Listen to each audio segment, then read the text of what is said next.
உண்மையில் பார்த்தால் இந்த உடலோடு அடையாளப்படுத்தி கொண்ட ஏதோ ஒன்றை வாழ்வியல் விஷயங்களை தேடிக்கொண்டு நம்ம தேடுற விஷயத்துக்கும் அதுக்கும் கம்பேர் பண்ண முடியாது. அப்ப நம்ம தேடக்கூடிய விஷயத்துக்கும் மற்ற உயிர்கள் மனசை தாண்டி போறோம், அதை எக்ஸ்பீரியன்ஸ் பண்றோம், கொஞ்ச நேரம் இருக்கும், திரும்ப மனசுக்குள்ள வந்துடும். அதனால இதுல எல்லா ஞானிகளும் கண்டுணர்ந்த ஒரு உண்மை என்னவென்றால்,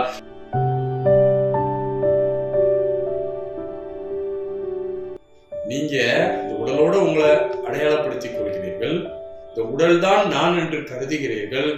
உண்மையில் பார்த்தால் இந்த உடலோடு அடையாளப்படுத்திக் கொண்ட உடலாக உங்களை காணுகின்ற நீங்கள் அல்ல. நீ எதையும் பற்றாத, உருவம் இல்லாத, எங்கும் எப்பொழுதும் எல்லாவற்றுக்கும் சாட்சியாக இருக்கின்ற அந்த ஆன்மாவே நீ என்பதை உணர்ந்து கொண்டு சுகமாகி அப்படின்னு. எல்லாருக்கும் ஒரு வகையான தேடல் இருக்குது. அந்த தேடலுக்கும் நமக்கு வித்தியாசம் இருக்கிறது. எல்லா உயிர்களுமே தேடிக்கொண்டிருக்கின்றன, ஏதோ ஒன்றை வாழ்வியல் விஷயங்களை தேடிக்கொண்டிருக்க. நம்ம தேடுற விஷயத்துக்கும் அதுக்கும் கம்பேர் பண்ண முடியாது. நமக்கு இந்த பிறவியில ஆனந்தம் என்ற ஒரு விஷயத்தை, நிப்பானம் முக்தி என்ற விஷயத்தை நாம் பெற்றுவிட வேண்டும் என்ற ஒரு தீவிரம் நமக்குள்ள இருக்கு. அப்ப நம்ம தேடக்கூடிய விஷயத்துக்கும் மற்ற உயிர்கள் உடல்ல இருந்து தேடக்கூடிய விஷயத்துக்கு வித்தியாசம் இருக்கு. நீங்கள் உங்களை புரிந்து கொள்கிறீர்கள்.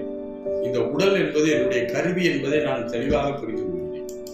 இந்த உடல்ல புலன்களோடு நான் பந்தப்பட்டிருக்கிறேன், ஆனால் புலன்கள் நான் இல்லை. பகவத்கீதையில சொல்றாரு, எல்லா புலன்களையும் கொண்டிருக்கின்றேன், ஆனால் நான் எந்த புலன்களையும் சார்ந்தவன் அல்ல அப்படிங்கிற.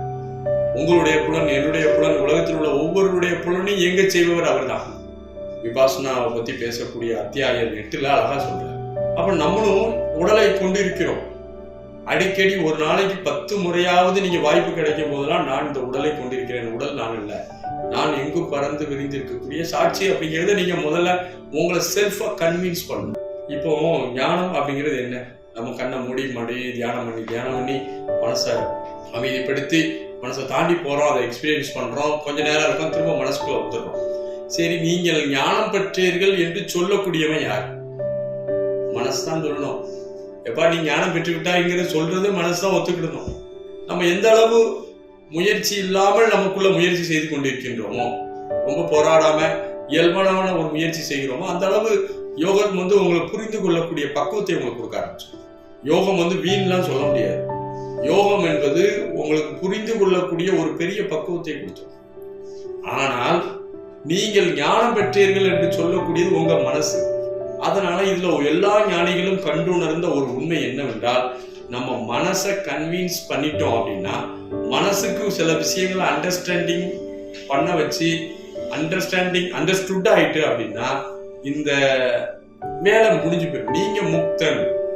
நீங்க நம்பணும், ஐயா உடல்களை எல்லா புலன்களையும் வச்சிருக்கேன், நான் என்ன உடலோட அடையாளப்படுத்தி வச்சிருக்கேன், ஆனால் உண்மையிலேயே நான் இந்த உடலை பயன்படுத்துகிறேனே தவிர இந்த உடல் நான் கிடையாது.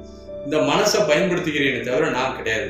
நான் உண்மையில யார்? நான் எங்கும் பறந்து விரிந்திருக்கக்கூடிய ஆன்மா என்பதை முதலில் நீங்கள் கன்வின்ஸ் பண்ணி உங்க மனசுக்கு புரிய வைக்கணும். உங்களுக்கு புரியுது,